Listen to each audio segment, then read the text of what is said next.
बिराद मोजां मोदैखायो दोमो दोमोनो कारेन्टआव सावनायखाय बिराद साइज जायो।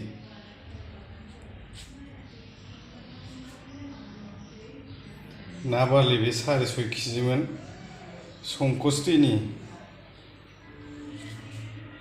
केजियाव 450 ना 350 होनदोंमोन बावबाय आं गथा 6.5 केजिमोन आरो ना बारलि सावनो मासेयावनो 6.5 केजिमोन केजियाव माबा 350नि लाबोदों। दाखालि माखासे जाबाय माखासे दंबावो बारलि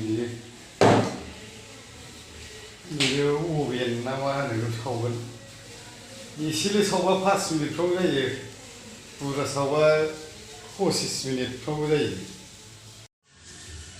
माबा लागायनोसै हालदै संख्रि जिरा गुरा लागायनोसै सामब्राम गुफुर देग्लिनानै बिराद मेजेम माबा संकस दैनिनो बारलिया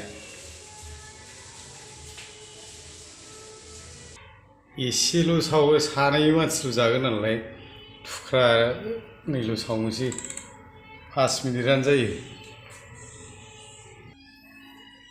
5 मिनिट होनोसै 6 मिनिट 6.5 मिनिट होनोसै थुख्रानैल' नालाय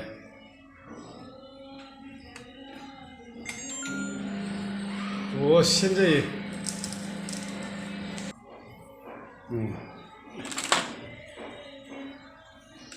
जाबायानो